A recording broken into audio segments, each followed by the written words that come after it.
এই রমজান মাস আসলে পরে আল্লাহ পাওয়ার জন্য মক্কার জমিনের মধ্যে পাড়ি দেয়। মনে হয় ওখানে গেলে পরে আমি আল্লাহকে পেয়ে যাব, কারণ রমজান মাসে 170 গুণ আল্লাহ বাড়ায় দিছে। ওই কাবা শরীফের মধ্যে মক্কার মধ্যে নামাজ পড়লে পরে এক নামাজের অন্য মাসে যদি 1 লক্ষ নেকি হয়, তাহলে আমি রমজান মাসে চলে যাই বেশি থেকে বেশি নেকির লাভের আশায় লক্ষ লক্ষ টাকা খরচ করে হাজারো হাজি এই রমজান মাসে ওই মক্কার জমিনে পাড়ি দেয় আল্লাহ পাওয়ার জন্য। অথচ লক্ষ লক্ষ টাকা খরচ করে আল্লাহ পাওয়ার জন্য মক্কায় যাওয়া লাগে না রে বাজার। তুমি লক্ষ লক্ষ টাকা খরচ কইরা মক্কায় যাইতেছো আল্লাহ পাওয়ার জন্য। আল্লাহ পাওয়াটা এত সহজ না, এত সহজ না বাজান রে। তোমার বাড়ির পাশে গরিব মানুষ, আরে টাকার অভাবে ইফতারি করতে পারে না, চেহারির সময় সামান্য কয়রা ডাল ভাত খাইয়া সারাদিন রোজা রাখে, আর তুমি টাকা রাখার জায়গা পাও না, আর তুমি ওই টাকা দিয়া তুমি মক্কা চলে যাও, ওখানে যাইয়া আল্লাহ পেয়ে যাবা। আল্লাহ কয় ও বান্দা, আমি আল্লাহ তোকে ধরা দেব না, এত সহজ না। আল্লাহ পাওয়ার জন্য মক্কা যাওয়া লাগে না, বাড়ির পাশে গরিবদেরকে তুমি সহযোগিতা করো। আরে গরিবের হাতের নিচে, আরে ভিক্ষুকের হাতের নিচে আমার আল্লাহর রহমতের হাত থাকে, সুবহানাল্লাহ। তাকে তুমি খুশি করো। কত মানুষ আছে অভাবী, টাকার অভাবে মেয়েটাকে বিবাহ দিতে পারে না, টাকার অভাবে মেয়েটাকে বিবাহ দিতে পারে না, তাকে তুমি সহযোগিতা করো।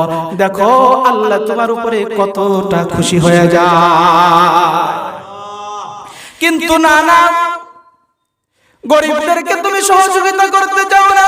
শুধু তাই নয়, আল্লাহ রাসূল সাল্লাল্লাহু আলাইহি ওয়াসাল্লাম বলেন, যখন তুমি গরিবের মুখে হাসি ফোটাও, কেমন জানো আমার আল্লাহর মুখে হাসি ফোটায়, সুবহানাল্লাহ। এরে নবীর উম্মতের দল, এই রমজান মাস দিয়েছেন আল্লাহ পাক সহানুভূতির মাস। বান্দারে তুমি সহানুভূতি করবা, গরিবদের দিকে লক্ষ্য করো, তাদেরকে একটু দান সৎকার হাত বাড়ায় দাও।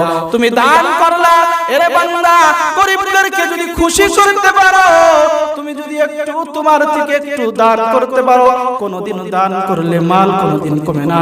এমন আল্লাহ এত সম্পদ তোমাকে বাড়িয়ে দিবে, তোমার 14 পুরুষ বৈশা খাবে তাও শেষ হবে না। এটা আল্লাহ দিতে পারে কি পারে না? কিন্তু অনেকে মনে করে দান করলে গরিবদেরকে যদি খাওয়াই তাহলে আমার এটা মনে হয় শেষ হয়ে গেল। না না, এই যে আল্লাহ তোমাকে সম্পদ দিয়েছে, এটা আল্লাহ পাকের পরীক্ষা। আল্লাহ পাক রব্বুল আলামিন বলেন, আমি সম্পদ দিয়া সন্তান দিয়া আমি আল্লাহ পাক পরীক্ষা নেই। আল্লাহ পাক তোমাকে পরীক্ষা নিতেছে। বান্দারে তোমাকে টাকা দিয়েছে, বাড়ির পাশে গরিব রেখে দিয়েছে, তুমি কি গরিবের দিকে তাকাও না যে শুধু বিলাসিতার দিকে তাকাও? এটা আল্লাহ পাকের পরীক্ষা। ও বান্দা, শুধু তাই নয়, একজন গরিব লোককে যদি একটু ইফতারি করে খুশি করাইতে পারো, পেট ভরে তাকে যদি একটু খাওয়াইতে পারো, আল্লাহর রাসূল সাল্লাল্লাহু আলাইহি ওয়াসাল্লাম বলেন, ও বান্দা শুনে রাখো, কাল কিয়ামতের ময়দানে তোমাকে আমার নবী হাউজে কাউসারের পানি পান করাইবে। সুবহানাল্লাহ। হাউজে কাউসারের পানি কি জিনিস? যেই পানি একবার পান করলে জান্নাতে ঢোকার আগ পর্যন্ত আর পানি পিপাসা লাগবে না। সুবহানাল্লাহ। আর পানি পিপাসা লাগবে না বাজান রে। এজন্য বাড়ির পাশে কে কেমন আছে এটা খোঁজ নিয়া তোমার এটাও একটা ঈমানি দায়িত্ব।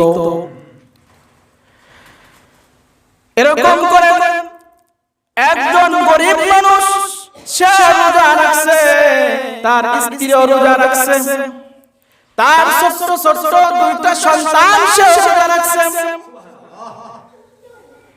কিন্তু যখন ইফতারি করবে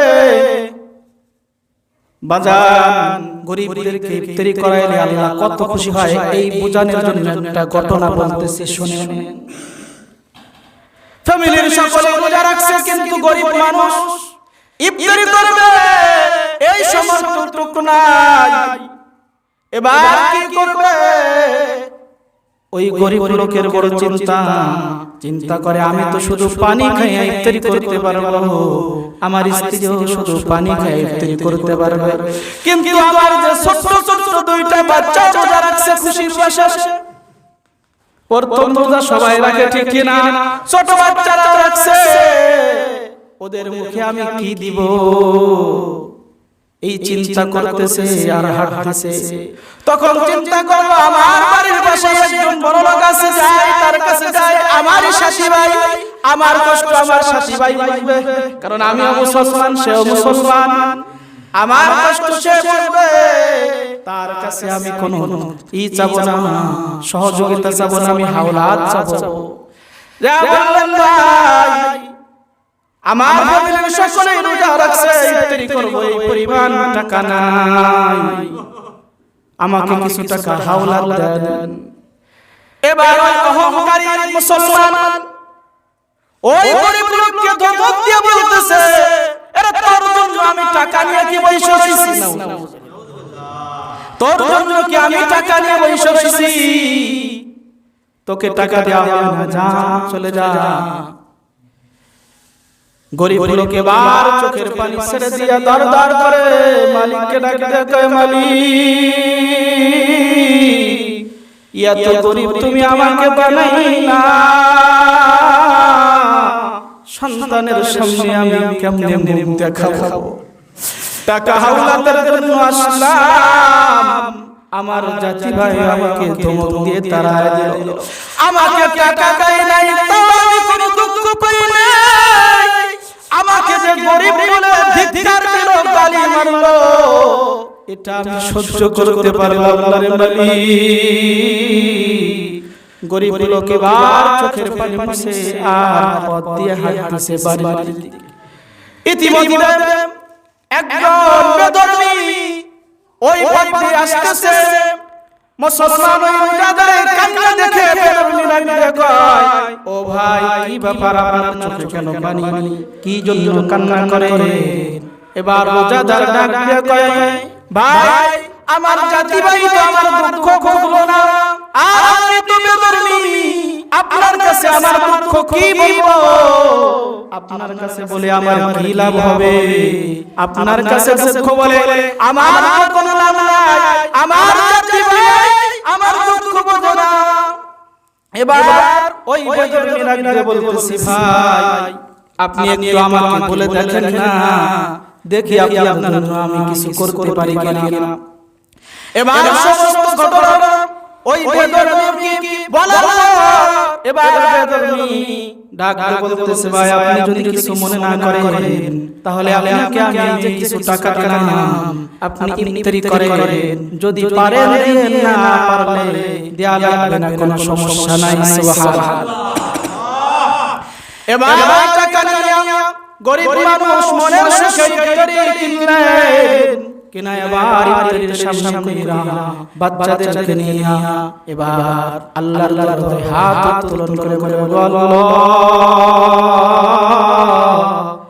শুনছি রোজা অবস্থায় ইফতারির সামনে যদি হাত উত্তোলন করি আর দোয়া করি, আল্লাহ তুমি দোয়াকে কবুল করে নাও, কিন্তু আজ ওই বেদরমির জন্য আমার মন থেকে দোয়া আসছে, তার জন্য কি দোয়া করব, শেষে বেদরমি তার জন্য তো কিছুই দোয়া করার নাই, তারপরে একটা দোয়া করে, আল্লাহ আপনি তাকে ঈমানের দৌলত দিয়ে দেন। সুবহানাল্লাহ। আর মুসলমানকে ফিরাই দেন, তার জন্য দোয়া করে, আল্লাহ তাকে তুমি হিদায়াত দিয়ে দেন। সুবহানাল্লাহ। দোয়া শেষ, রাত্রি বেলা এবার ওই বেদরমির ঘরে আমার নবী হাজির হয়ে গেছে। আল্লাহু আকবার। নবী এসে বলতেছে, এ ভাই তুমি হাতটা বাড়ায় দাও, তুমি যেই কাজ করছো মহান আল্লাহ তোমার উপরে এত খুশি হয়ে গেছে,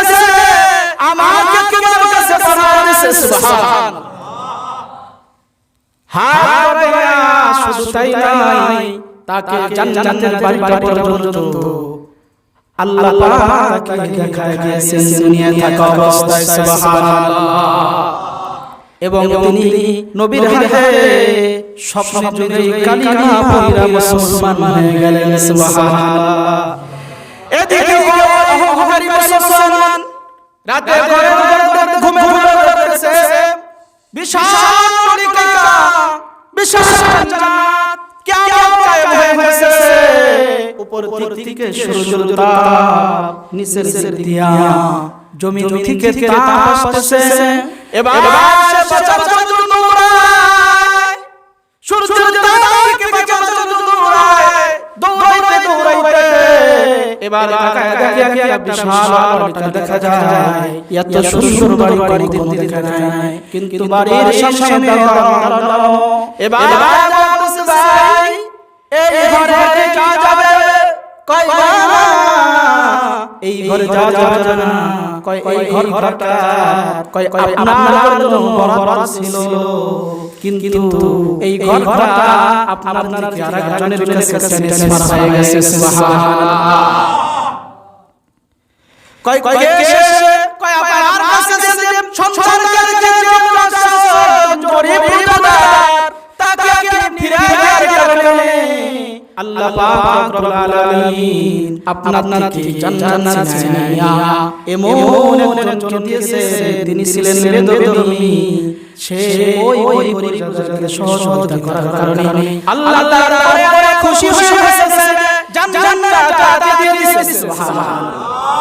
তাকে ইমান করে দিয়েছেন। এবার ঘুম মারা মুসলমান পাগল হয়ে গেছে, দৌড়ায়া ওই বেদবীর বাড়ি ডাক দিতেছে, আপনি কত টাকা দিয়েছেন দাদাকে, আমার কাছ থেকে ফেরত নিয়ে নেন, দরকার হয় শিব কয় নাকি। এবার বেদবী বলছে ভাই এবার তুমি ওই সুন্দর বাড়ি দেখে টাকা লাগাইছো,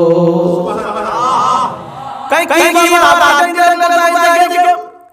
কয় আল্লাহ চাইছেন শুধু তাই নাই, এখন আমাকে বেদবী বলবেন না, আমি একজন মুসলমান সুবহানাল্লাহ। এজন্য বাজান গরিব মানুষের হাসি খুশি আল্লাহ কত খুশি হয়। এজন্য ভাই একটু গরিবদেরকে সহযোগিতা করলে সম্পদকে শেষ হয়ে যাবে না। ভাই আপনাকে চাইলে আল্লাহ মুহূর্তের মধ্যে বিজ্ঞান ধরায় দিতে পারে না। এজন্য রমজান মাসে সহজের মাস, একটু দান সরকারের হাতে বাড়ায় দিব, আমল করি দান সরকারকে একটু হাত বাড়াবার চেষ্টা করব। আল্লাহ পাক সকলকে কথা বোঝার আমল করার তৌফিক দান করুন। আমিন। ওয়া আখিরু দাওয়ানা আলহামদুলিল্লাহ।